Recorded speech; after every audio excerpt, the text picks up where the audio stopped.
This is an original collection that contains a nice 15-page diary from a member of the Gebirgsjäger, or mountain troop, Regiment 136, that was part of the 2nd Gebirgsjäger Division.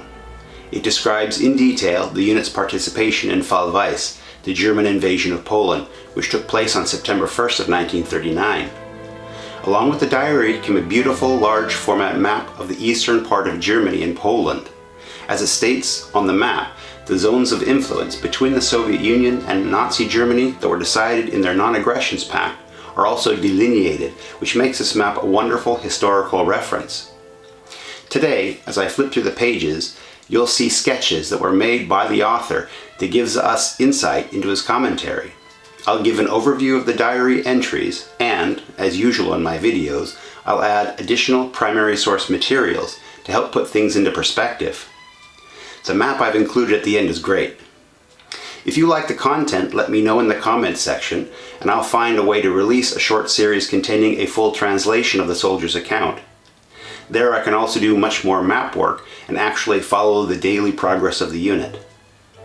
This diary gives great insight into the soldier's day-to-day experience and also describes tendencies that would take root and eventually lead to the unimaginable savagery in the war to come. If you'd like to see some associated footage that can't be shown here, go to military1945.com, where a video on demand platform is being developed. You'll love it, I promise. If you'd like to support this channel, the original collection is for sale. There's a link to the details in the comments section.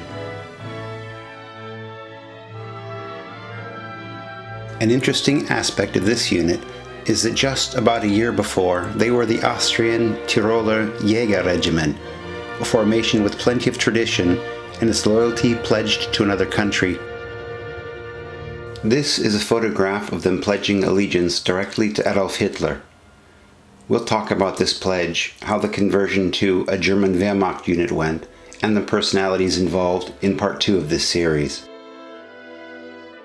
The diary begins on August 26th as the soldiers of the regiment are officially mobilized. This process is described in detail. The officers give specifics about how the campaign is to be waged, including contact with the enemy, the treatment of captured enemy soldiers, civilians, personal hygiene, etc. Called up reservists, which double the size of the regiment, are sworn in. On August 29th, Regiment 136 begins its journey by train eastwards. One of the German Lancers has brought along a portable radio, and on September 1st, the regiment listens to the Führer's broadcast speech, which attempts to justify the war. We'll look at the content of that speech in the next video.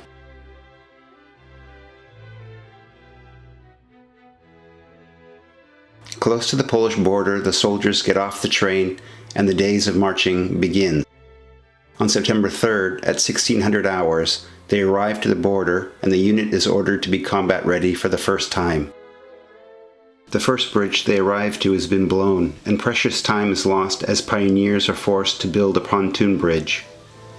At the second bridge, a group of civilians is found hard at work preparing explosives to do the same. A quick decision is made and a lot of them are hung on the bridge and left as an example to others. In the next video, we'll talk about such war crimes and what the common soldier might have thought about them. Acts of kindness and respect are also described, for example, taking the time to bury fallen enemy soldiers honorably.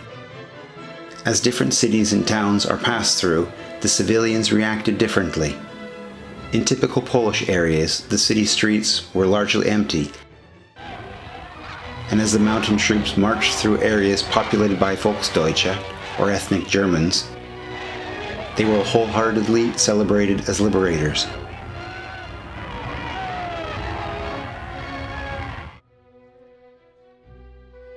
Next, the lead element of the regiment comes into contact with the enemy, resulting in the regiment's first casualty. The days that follow contain descriptions that cover combat operations that the regiment was involved in. Significant are the descriptions of columns of captured soldiers and separated groups of detained Polish Jews that are being led by armed guards to the rear. In this diary entry and others, it's evident that the author finds it noteworthy, but neither unusual nor worrying to see that the Jews are being singled out for special treatment. On September 18th, after 18 days of forced march, the unit was given an entire day's rest, which included the cleaning of the weapons, washing and shaving, and lounging around and reading the newly arrived post. Continuing with the advance the following day, the regiment passes through the Polish city of Rodki, which has been damaged extensively by street fighting, German artillery, and bomber attacks. The importance of stopping the civilians from scavenging through the ruins is described. The farther east the unit marches, the poorer the condition of the roads become, and the soldiers are in a constant struggle to protect themselves from the clouds of dust. Progress is slow. On September 19th, Regiment 136 begins the long march towards Lemberg, or Lvov, and in the afternoon, the main road that approaches the city from the south is reached. Traveling on this modern road, they march 36 kilometers and then make camp for the night, only 18 kilometers from the city limits. Throughout the night, the soldiers have trouble sleeping as strong barrages of artillery continued in the vicinity of the city. Early in the morning, before continuing with their march, the captain explains the type of street fighting that the regiment should expect to encounter, and they make off. About 12 kilometers outside of the city, the unit comes into contact with Soviet soldiers. Orders arrive, and the soldiers are surprised to learn that they are supposed to turn around and march back the way that they had come. In a video I produced covering the 1st Gebirgsjäger Division, I spoke shortly about this incident. This shows the unit moving to the west of the Vistula-San River line, which had been agreed upon in the Moltov-Ribbontrop Pact.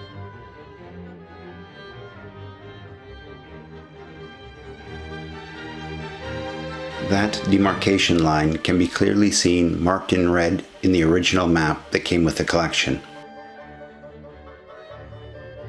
Over the next couple of days, Gebirgsjäger Regiment 136 made its way back west without incident.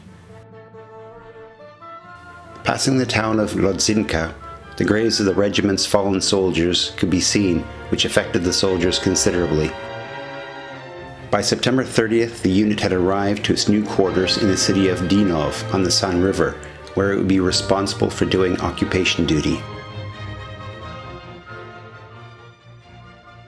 This included controlling the movement of Polish refugees and Jews who were moving east out of Germany. They had no idea what they were moving towards. Semi-permanent quarters were confiscated, which made sleeping much more comfortable than being out in the field, and the quality of food that they were provided with improved. On the 22nd of October, they were relieved of their occupational duties. This sketch was done by the author and is dated September 4th of 1944. At the time, the 2nd Gebirgs-Division was operating far to the north in the Arctic region, putting pressure on Murmansk. Thanks for watching, and please remember to subscribe to the channel.